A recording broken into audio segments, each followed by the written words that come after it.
Welcome back, everyone. Thank you for tuning in. You're talking with Miss T about your health and the narcissist. Welcome back. Come on in, everyone. Welcome back. Thank you for tuning in. Family and friends, I'm just going to hop right into the video. But I would like to just take a moment to tell all of my subscribers, thank you for tuning in. For all of my new subscribers, I want to just say thank you for tuning in as well. I just want to encourage you guys to like and share the video, and if you haven't subscribed, go ahead and hit the subscribe button above so that you can receive notification of any new videos to come. Today I want to talk about an interesting topic, and the topic is about the narcissist / toxic people and funerals. The narcissist, toxic people / funerals. Family and friends, I don't know. The first scripture I think about is the scripture that says that God is a spirit, and they that worship him must worship him in spirit and in truth. And the key words here are spirit and in truth. And you guys know that I'm the queen of John 8:44. And I'm going to go ahead and just read that out before I get started. But that scripture reads as such: You are of your father, the devil. You love to do the evil things that he does. He was a murderer from the beginning, and he abide not in the truth, because there is no truth in him. When he lies, he speaks from his own character. John 8:44. His character. His character. You guys might be wondering to yourself, Miss T, what does that have to do with funerals? God is a spirit, and they that worship him must worship him in spirit and in truth. What does that have to do with funerals? Miss T, what is John 8:44? Liars. Family and friends, it blew my mind when I learned about the nature of these narcissist, toxic people. It's mind-blowing. I could never imagine going to a funeral without having feelings or being somewhat connected to the person that I'm going to the funeral to see. Even if I was going to support a friend, even if I didn't even know the person. I've never been to a funeral of a person that I didn't know. But with these narcissists, they might as well not even know you, family and friends. When I realized how toxic people could use a funeral to their own advantage, let's talk about it. So it wasn't until I was in a relationship with someone and I realized the thirst and the need to attend funerals. What was more shocking to me was the fact that it wasn't about the people that they were going to see. It wasn't about those deceased people.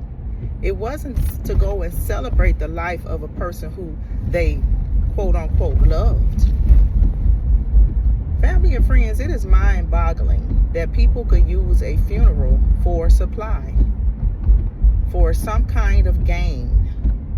A friend that I had known could not wait, and then they also had other people involved in it too.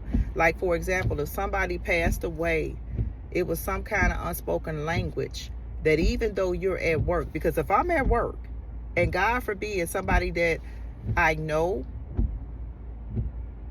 not love, but someone that I know passed away, and somebody went out of their way to call me while I was at work, or even at 1 a.m. Now, I don't want to be insensitive, and I hope that this message don't come across as being insensitive.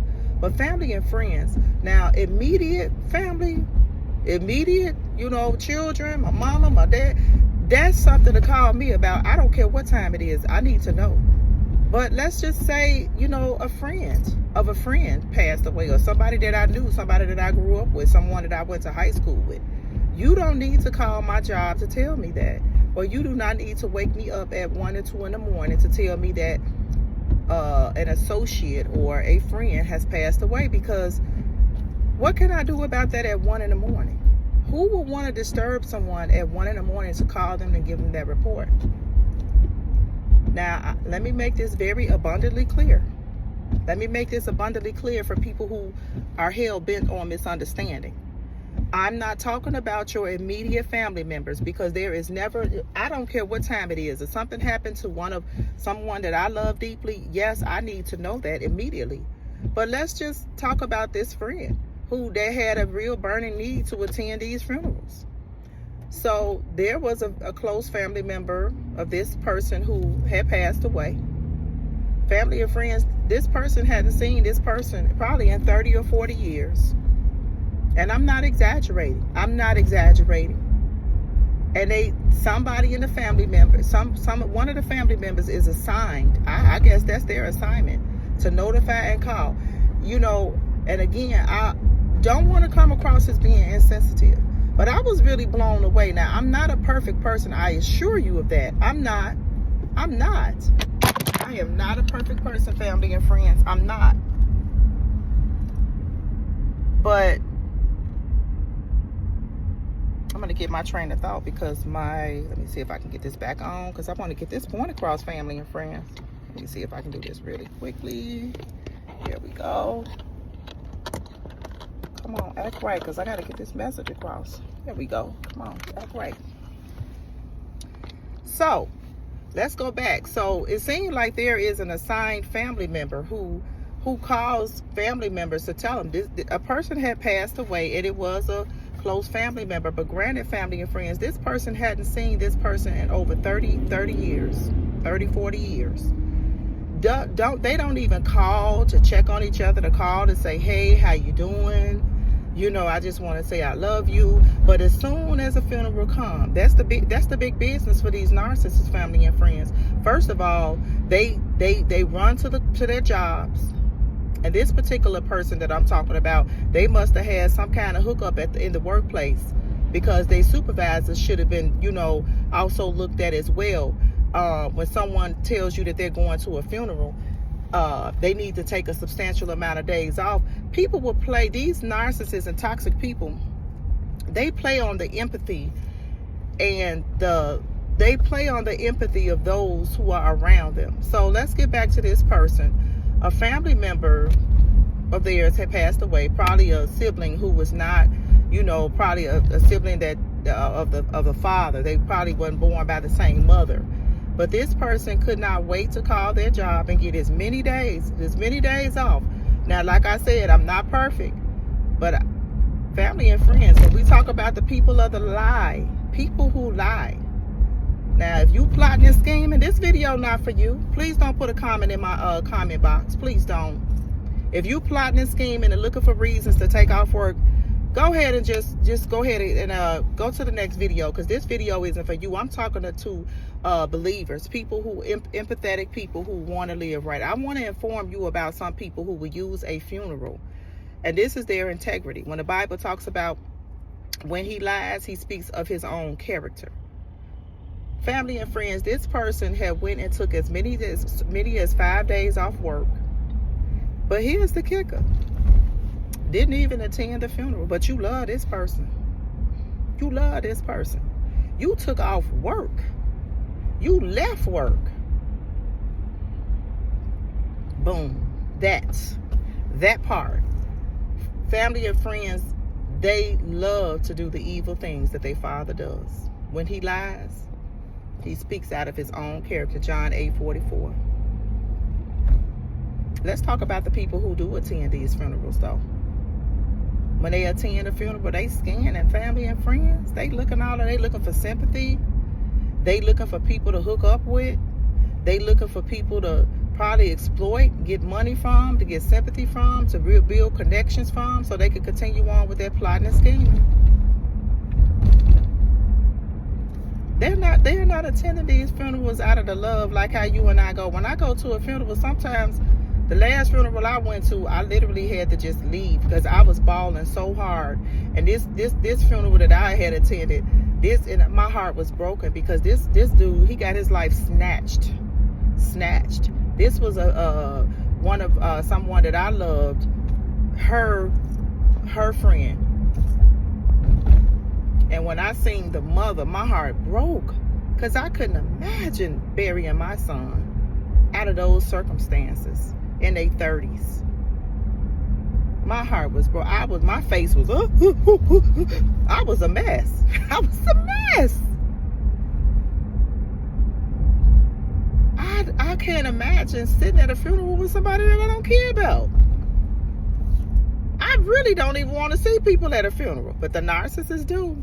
I don't want to see you. When you see me, I'm crying, eyes red.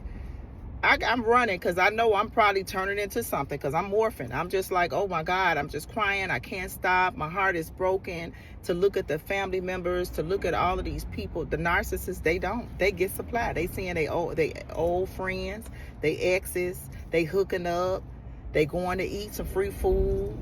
Most of them, they ain't gonna give you nothing, and if they do, it's something kind of street. That's a transaction right there. So family and friends, I won't hold you all too long, but I'm just letting you know that these narcissists, watch out, family and friends, when you attend these funerals. That's the big message right here. That's the big idea. Watch out for when you attend messages. Put your antenna on and know, trust, and believe that there is a predator somewhere in their funeral. Know, trust, and believe that somebody is sitting back plotting and scheming and trying to get some supply. Trying to get some supply from you. Family and friends. That's all I got. I was blown away. These people are liars. Everybody that's crying, they ain't crying for you, family and friends. Everybody that's coming around you, sometimes that brings the predators to you. Tragedies, deaths, hospitalizations, people running, rushing to you. The first ones on the scene, be weary of them. The first ones on the scene, everybody that's calling you. Love is an action word, family and friends. And when we love someone, we mourn with them and we weep with them. Family and friends, you will feel it in your spirit.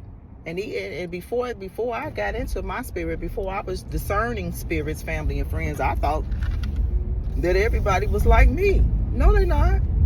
They're not. These people are not coming to funerals because they want to pay their respect. They get days off work, family and friends. Some of them don't even come. They so trifling that they don't even come to the funerals. Come on now, family and friends. I never thought that people would even have that kind of mindset, and that's what's happening when we project. That's what we get when we project. See, when we learn how to discern the spirits, you're going to be able to distinguish that from what is true and that from what is not. Love is an action word. If somebody passes away and you go to their funeral, you should not be coming empty-handed. You should not, and even when they come with a gift, I'm still telling you, family and friends, there are predators among us. So until the next video, family and friends, be safe, be vigilant. Discern the spirits of those around you. And most importantly of all, family and friends, to thine own self be true. Peace.